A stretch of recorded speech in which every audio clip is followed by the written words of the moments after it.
الشيطان الرجيم بسم الله الرحمن الرحيم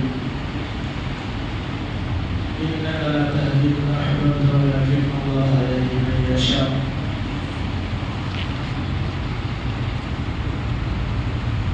وقال الله تعالى يا أيها الذين آمنوا اجتنبوا كثيرا من الظن إن بعض الظن إثم وقال الله تعالى يا أيها الناس إنا خلقناكم من ذكر وأنثى وجعلناكم شعوبا وقبائل لتعارفوا إن أكرمكم عند الله أتقاكم صدق الله مولانا العظيم وصدق رسوله النبي الكريم ونحن على ذلك من الشاهدين والشاكرين والحمد لله رب العالمين. میرے محترم بزرگوں، نوجوان دوستوں اور عزیز بچوں، اس وقت ذہن میں دو موضوع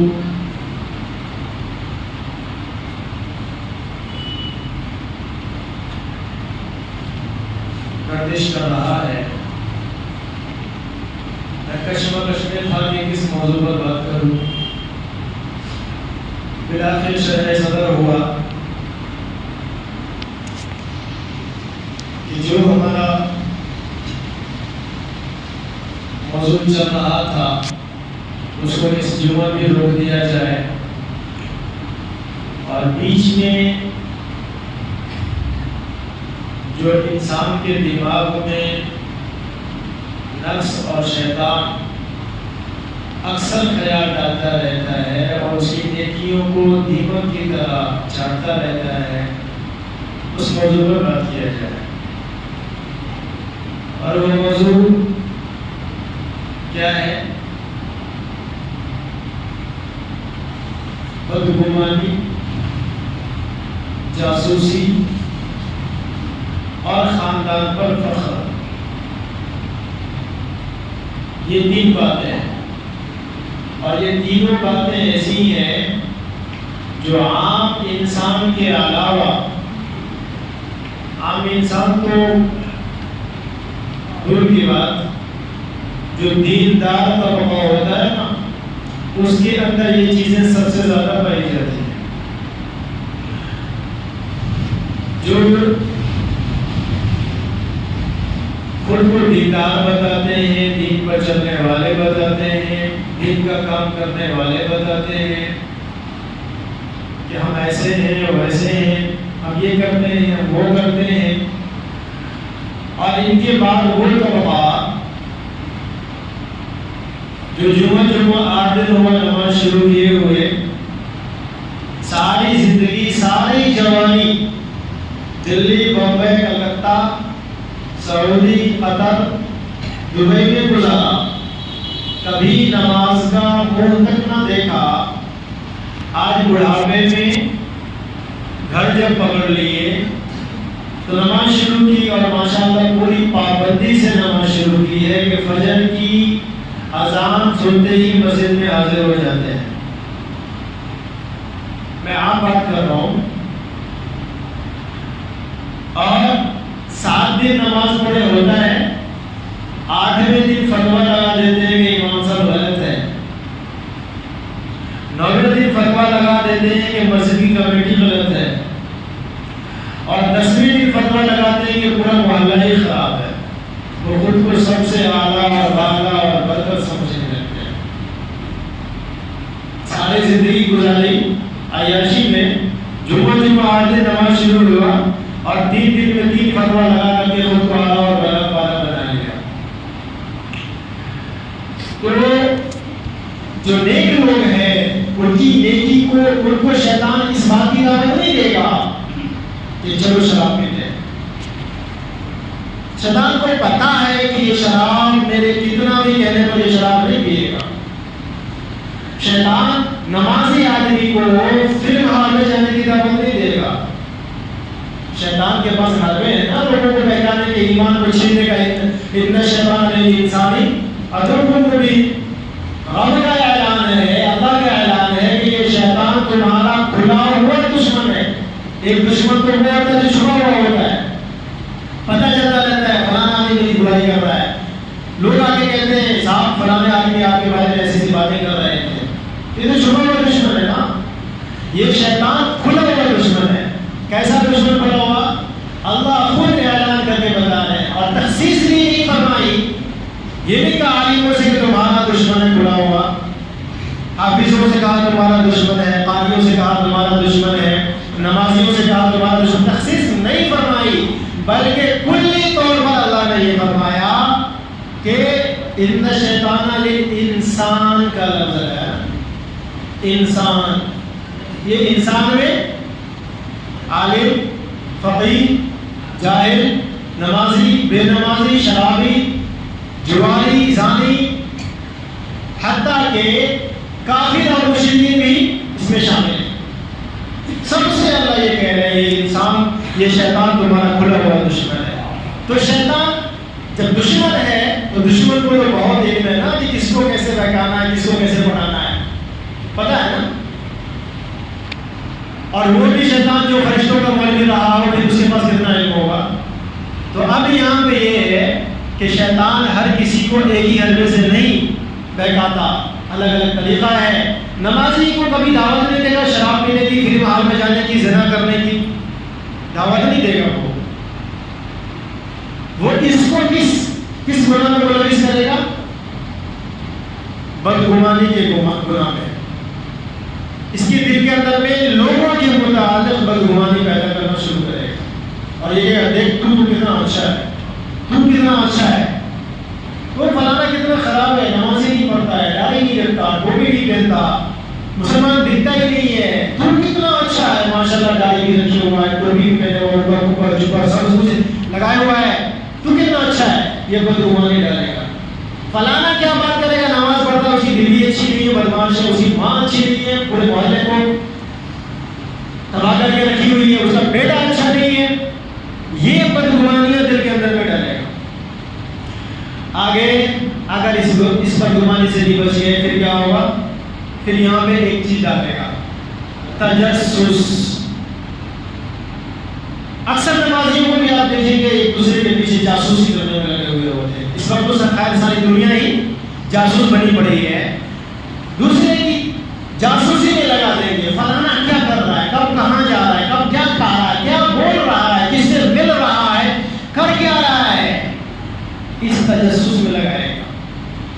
ٹھیک، اللہ نے اس سے بھی منع کیا ہے، کسی کی جاسوسی نہ کیا کرو، وَلَا تَجَسَّسُوا، کسی کی جاسوسی نہ کیا کرو۔ اور تیسری بڑی چیز جو بتایا، یہ اکثر یہ تو شروع زمانے سے چلتا ہوا آ رہا ہے، وہ کیا ہے؟ خاندانی، اپنی حسب و نسب، اپنے خاندان پر فخر کرنا، تو فلانے کے بیٹے ہیں، ہمارا دادا تو یہ تھا، ہمارا باپ تو یہ تھا، اور اس پر وہ فخر کریں گے۔ تو تیری اوقات کیا میرے سامنے کھڑے ہونے کی، میں تو ایسے خاندان کا فرزند ہوں، تیری اوقات کیا ہے؟ حسب نسب پر فخر کریں گے۔ تو یہ ایسی چیزیں ہیں کہ اللہ نے اس سے بھی منع فرمایا۔ تو اب سوال یہ پیدا ہوتا ہے کہ کسی کے بارے میں بدگمانی بھی نہیں کرنا ہے، کسی کی جاسوسی بھی نہیں کرنی ہے، اور اپنے حسب پر نسب پر فخر بھی نہیں کرنا ہے، تو فخر کس بات پر کریں؟ فخر کرنا تو ہماری فطرت میں ڈالی گئی ہے، فخر کس بات پر کریں؟ تو بتایا فخر اس بات پر کرو گے تو اللہ کے نبی اللہ نے جناب محمد رسول اللہ صلی اللہ علیہ وسلم کی امت میں پیدا فرمایا۔ فخر اس بات پر کرو کہ قرآن جیسی نعمت تمہیں عطا کی گئی، فخر اس بات پر کرو کہ نماز بھی تمہیں توفیق ملی ہے، شکر بھی کرو، فخر بھی کرو، فخر اس بات پر کرو کہ اللہ تمہارا رب ہے، اور ایسا رب ہے کہ اکلوتا رب ہے، نہ اس کی ذات میں کوئی مثال ہے، نہ کوئی صفات میں مثال ہے، نبی تمہیں ایسا عطا کیا جو نبیوں میں بے مثال ہے۔ ایسے نبی پر فخر کرو، اپنے اللہ پر فخر کرو، اپنے نبی کی امت میں ہونے پر فخر کرو۔ فخر اس بات پر ہونی چاہیے، اگر حافظ قرآن ہو اس بات پر فخر کرو کہ اللہ نے تمہیں حافظ بنایا، عالم دین ہو اس بات پر فخر کرو اللہ نے تمہیں عالم بنایا، اور یہ فخر بھی شکر کے طور پر ہونا چاہیے، طنز کے طور پر نہیں ہونا چاہیے، لعن طعن کے طرز پر نہیں ہونا چاہیے، کیونکہ فخر میں بھی انسان گمراہ ہو سکتا ہے۔ تو فخر شکر کے معنی میں ہونا چاہیے۔ کب کیسے ہوگا؟ الحمدللہ میں اس بات پر بہت خوش ہوں، فخر محسوس کر رہا ہوں، الحمدللہ میں مسلمان ہوں، وہ نا شکر کے طور پر۔ اگر تو کیا کافر ہے میں مسلمان ہوں تو میرے پاس آنا نہیں، یہ طنز کے طور پر ہوا، سمجھے؟ شکر کے طور پر کیا ہے، طنز کے طور پر کیا ہے، بات آسانی سے سمجھ میں آ گئی۔ اب اگر کوئی اللہ والا ہے، اس بات کو نوٹ کریں، عام طور سے ہم نے بزرگوں کے متعلق، اللہ والوں کے متعلق لوگوں کو بدگمانی کرتے ہوئے سنا ہے، اور اللہ معاف کرے ہمیں اور ان لوگوں کو بھی اس وقت کے دنیا جس کو عالمی پیر مانتی ہے، اس وقت میں کچھ لوگ ان کے متعلق بھی ایسی باتیں کرتے ہیں کہ اگر یہ دنیا جزا اور سزا کی جگہ ہوتی تو اسی وقت زمین کو ظاہر کو دھسا دیا جاتا۔ اب میں اتنی بڑی بات کیوں کہہ رہا ہوں؟ جبکہ وہ اللہ حوالے کے متعلق بدگمانی کر رہا ہے، کسی عالم کے متعلق بدگمانی کر رہا ہے، اتنی بڑی بات کیوں کر رہا ہوں؟ کیونکہ اللہ والوں سے دشمنی، اللہ کے ساتھ اعلان چل کے بھائی، اللہ والوں سے دشمنی اللہ کے ساتھ اعلان جنگ ہے۔ تو اگر کوئی پیر ہو وقت کا بزرگ ہو، ولی کامل ہو، اور اس کی بیوی نافرمان ہو، اس کی بیوی عیاش ہو، بچے نافرمان ہو، ماں باپ کافر ہو، تو اس کا مطلب یہ نہیں کہ وہ اللہ والا نہیں ہے، اس کا مطلب یہ نہیں کہ وہ دیندار نہیں ہے۔ آپ اسے بدگمانی کریں، کیوں؟ انک لا تہدی من احببت ولکن اللہ یہدی من یشاء۔ ہدایت دینا تو اللہ کا کام ہے۔ اللہ نے کسی بزرگ، کسی نبی، کسی ولی کو تھوڑی نہ اس بات کا مطلب بنایا ہے کہ آپ سامنے والے انسان کو مسلمان بنا ہی دو، اس کو دیندار بنا ہی دو، یہ آپ کے ذمہ ہے، ایسا تھوڑی، نبی کے ذمہ نہیں تھا یہ کام، نبی کے رسولوں کے ذمہ یہ کام نہیں تھا کہ آپ کسی کو ایمان والا بنا دیں۔ دعوت کے مکلف ہوتے تھے رسول اور نبی، دعوت کے مکلف ہوتے تھے، بس صرف دعوت دینا ہے، اور وہی دعوت کا کام قیامت تک آنے والے انسانوں کے ذمہ دیا گیا ہے۔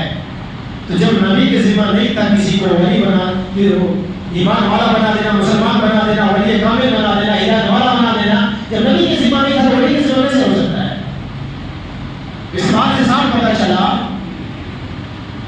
کہ کسی کے گھر والوں کے نافرمان ہونے سے ولی کی صداقت میں کمی نہیں آتی، ولی کی سچائی میں کمی نہیں آتی، ولی کی ولایت میں کمی نہیں آتی۔ آپ مثالیں بھی دیکھ لو، آپ تاریخ قرآن اٹھا کر دیکھیں، آپ پتہ چلے گا، احادیث نبویہ اٹھا کر دیکھیں آپ، نبیوں کی بیوی کافروں سے ملی ہوئی، کافروں کے پاس جاتی تھی، نبی کی بیوی کافر کی گھر جاتی تھی، نبی کی بیوی ہو کر کے کافر سے ملی ہوئی۔ حضرت لوط علیہ السلام کا واقعہ اٹھا کر دیکھیں آپ، حضرت لوط علیہ السلام وقت کے پیغمبر ہیں، نبی ہیں، اور بیوی کس سے ملی ہوئی ہے؟ کافروں سے۔ بیوی کی دوستی کافروں سے ہے، نبی کی بیوی اور دوستی کس سے کر رہی ہے؟ کافروں سے، غیر مسلمانوں سے، غیر مسلموں سے۔ حضرت لوط علیہ السلام 950 سال تبلیغ کی، سب سے زیادہ تبلیغ کرنے والے یہی نبی ہیں، ان کے علاوہ دوسرے نبی کے بارے میں نہیں آتا کہ اتنی تبلیغ کسی نے کی ہوگی اور اتنا پر مصیبت بندہ کوئی اللہ کا ہوگا۔ 950 سال تک تبلیغ کی ہے، دین کی دعوت دی ہے، اور مار کھایا ہے لوگوں سے اللہ کے لیے، رسول کے لیے۔ ان کا تو بیوی ان کا تو بیٹا، دونوں کا دونوں کافروں سے ملا ہوا، کافروں سے دوستی کیے ہوئے، ان سے نفرت ہے، باپ نبی اور نفرت ہے باپ سے، بیوی شوہر نبی، شوہر وقت کا نبی، وقت کا رسول، اور نفرت ہے شوہر سے، دوستی کر رہی ہے کافروں سے۔ رحم آیا بیٹا پر، حضرت نوح کو، بیوی پر نہیں، رحم بیٹا پر آیا۔ ونادى نوح ربه فقال رب إن ابني من أهلي وإن وعدك الحق وأنت أحكم الحاكمين۔ بیٹا جو ہے رحم آ گیا، تو کہا یا اللہ تو نے تو وعدہ کیا تھا کہ تیرے ساتھ اس بات کو پڑھ کے رکھے کہ 950 سال تبلیغ کیے، لوگوں سے مار کھایا ہے اللہ کے لیے، اللہ کے دین کے لیے، اور بیٹا سامنے ڈوبتا ہوا نظر آیا تو پکار پڑے، درد ہوا نا دل میں، پکار اٹھے اللہ تیرا تو وعدہ سچا ہے، تو نے تو کہا تھا کہ میں تیرے اہل کو بچاؤں گا، پھر کیا ہوگا؟ ابھی میری آنکھوں کے سامنے میں میرا بیٹا ڈوب رہا ہے، آیا نور، آواز آئی، ندا آئی، وحی آئی، إنه ليس من أهلك إنه ليس من أهلك عمل غير صالح، یہ تمہارا اہل نہیں ہے، بیٹا ہے، بیٹا اپنا بیٹا ہے، اور اللہ کہہ رہے ہیں یہ تمہارا بیٹا نہیں، یہ تمہارا اہل نہیں ہے۔ اور آگے فرمایا زیادہ سماج کرو گے نا، زیادہ بات کرو گے مجھ سے، جاہلوں سے بنا دو، جاہلوں میں سے بنا دو نا، وہ اچھی لوگوں ہے۔ 950 سال پلک جھپکنے کے برابر بھی حضرت نوح صلی اللہ علیہ وسلم کی نافرمانی نہیں کی، مار کھایا ہے اللہ کے لیے لوگوں سے، اور آخرت میں بیٹا نافرمان تھا، باپ سے نفرت کرتا تھا، اللہ کے عذاب میں پھنسا، دل میں حضرت نوح کے درد ہوا، اللہ کو پکارا، اللہ نے پہلے تو سمجھایا کہ تمہارا اہل نہیں ہے، اور پھر یہ دھمکی بھی دے دی اللہ نے کہ اگر دوبارہ سوال کرو گے پھر کیا کروں گا؟ نبوت شروع ہوگا، جاہلوں میں سے بنا دوں گا۔ حضرت نوح نے استغفار کیا ہے، اس بات سے جب استغفار کیا، معافی مانگی اللہ سے، پھر اللہ نے سلام بھیجا حضرت نوح علیہ السلام کو۔ تو اس باتیں سے پتہ کیا چلتا ہے ان ساری باتوں سے کہ بھائی کوئی بھی انسان اپنے آپ میں کیسا ہے اس بات کو دیکھنا چاہیے، ان کے گھر والے کیسے ہیں، ان کا پڑوسی کیسا ہے، گاؤں والا کیسا ہے، شہر والا کیسا ہے، اس سے کوئی مطلب نہیں ہے۔ سب سے پہلی بات تو ہر انسان اپنے سے مطلب رکھے، دوسرے سے مطلب صرف ہمیں اتنا سبق ملتا ہے، دوسرے سے مطلب اتنا رکھو کہ اس کی اچھائی اور ایمانداری، اس کے ایمان کی، اس کے کھانے کی فکر کرو، بس اس کی برائی کے پیچھے نہ پڑو، پڑھو گے کیا ہوگا؟ تمہارا عمل خراب ہوگا، اس کی برائی کرو گے تم نے جو نیکی کر رکھا ہے نا، تمہاری نیکی کو تمہارے اکاؤنٹ سے نکال کر کے اللہ تعالیٰ اس کے پر ڈال دے، تمہاری بھی علاقت ہے۔ اللہ تعالیٰ سے دعا ہے کہ اللہ صحیح سمجھ کے سلام علیکم توفیق عطا فرمائے۔ سبحان اللہ۔